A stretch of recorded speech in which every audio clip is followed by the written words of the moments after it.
RMC, Apolline Matin. Apolline de Malherbe. Il est 7h14 et vous êtes bien sur RMC. Le témoin RMC. Le témoin RMC à 24 ans, Ariane Anemoyanis, bonjour. Vous êtes étudiante, vous êtes membre d'un collectif qui s'appelle Point Levé, qui appelle à défiler encore aujourd'hui pour la 10e journée de mobilisation contre la réforme des retraites. Et c'est la nouveauté depuis 2 semaines, la présence des jeunes, de plus en plus nombreux dans les cortèges, les jeunes qui étaient plutôt absents des 2 premiers mois de mobilisation. C'est quoi l'objectif? C'est de faire la révolution?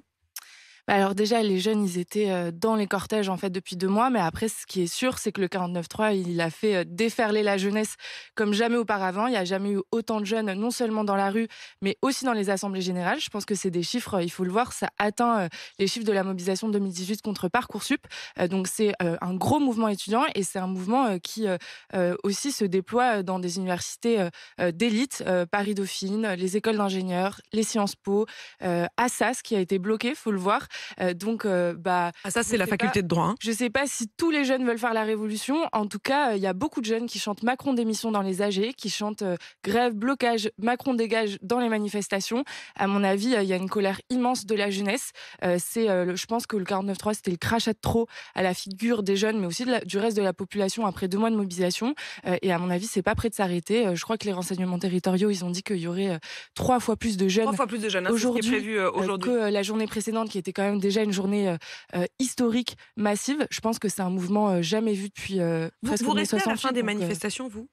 Ouais, moi j'y reste. Je pense que quand la police dit c'est le moment, il y a une sommation qui demande à ce que les manifestations soient dispersées et que chacun rentre chez soi, vous faites quoi, vous? En fait, il y a une volonté Non mais vous faites quoi, vous?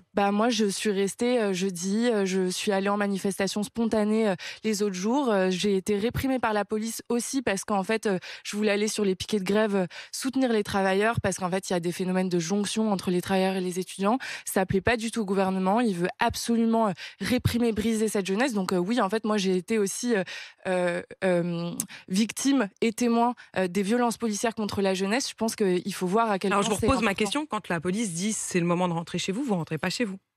Non, nous on rentre pas chez nous. Pourquoi vous le faites pas? Nous on rentre pas chez nous. Il y a la manifestation, vous avez manifesté, en fait, et quand c'est l'heure de rentrer chez soi, pourquoi vous rentrez pas chez vous? Mais parce qu'en fait, on a compris qu'on n'allait pas s'en sortir avec des manifestations isolées de temps en temps. Et je pense qu'il n'y a pas que les jeunes qui n'ont pas envie de rentrer chez eux.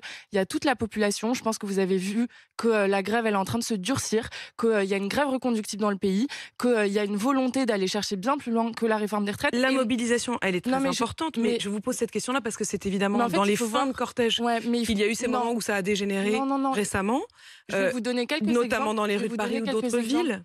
Par exemple, nous, on était 1000 en Assemblée Générale à Tolbiac. On a voté une occupation de notre fac, d'accord, en Assemblée Générale. Qui le gouvernement a envoyé encercler notre université? La Bravem. Il était 16h. La Bravem, ce sont les voltigeurs qui roulent les fameux dont on parle, effectivement. Qui roulent sur un étudiant en BTS dans la rue, qui fracassent des crânes. Qui fracassent des crânes? Vous avez pas vu le travailleur de la RATP qui a eu le crâne fracassé? Ils fracassent des crânes.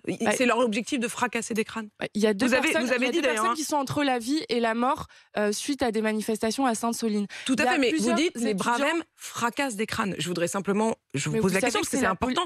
Vous affirmez des choses. Est-ce qu'ils ont fracassé volontairement des crânes? Oui, ils tabassent. Il y a plein de vidéos qui le montrent. Ça ne tombe pas seulement sur des étudiants.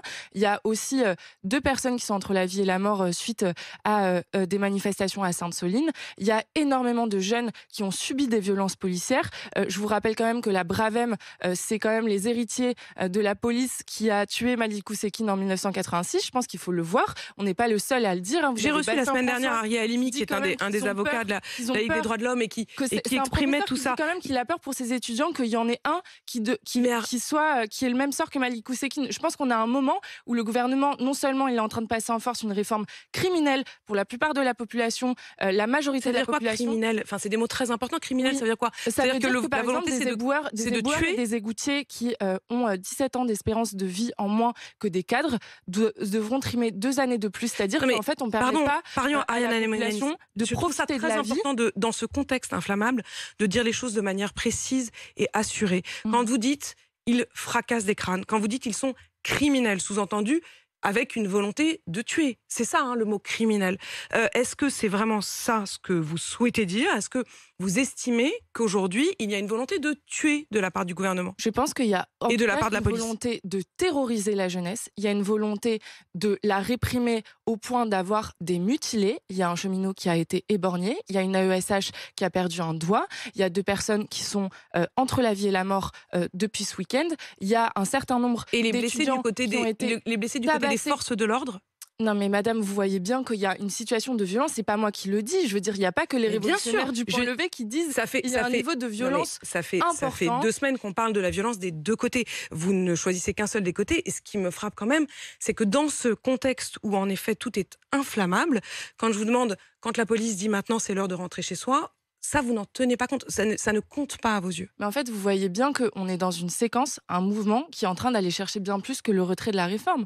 Vous voyez bien qu'il y a un niveau de radicalité, d'aspiration profonde, structurelle. Vous voyez bien que les jeunes, ils ne se mobilisent pas uniquement pour le retrait de la réforme. Donc évidemment qu'en fait, il y a une situation dans le pays qui a atteint des seuils en fait jamais vus depuis mai 68. Évidemment. Et oui, en fait, les manifestations spontanées de solidarité avec les travailleurs, de pas rester tranquillement chez soi, bah oui, en fait, ça... Et vous serez très nombreux dans les rues aujourd'hui, c'est ce que vous nous dites ce matin, mais c'est aussi ce que disent d'ailleurs les renseignements généraux qui estiment qu'il y aura au moins 2 ou 3 fois plus de jeunes que lors des précédentes manifestations. Merci d'être venu dans ce studio. Avant d'aller manifester donc, Ariane Anemoyanis, vous avez 24 ans, vous êtes étudiante et membre du collectif Le Point Levé. Il est 7h20 sur RMC. RMC jusqu'à 9h. Apolline Matin. 13 200 €, 1 100 € par mois pendant 1 an. De quoi payer vos charges, le loyer, l'électricité, la voiture. 13 200 €, c'est le chèque exceptionnel qu'on vous offre dès aujourd'hui. Et pour cela, eh bien, vous envoyez le mot chèque au 7 32 16. Chèque au 7 32 16. Bonne chance à tous.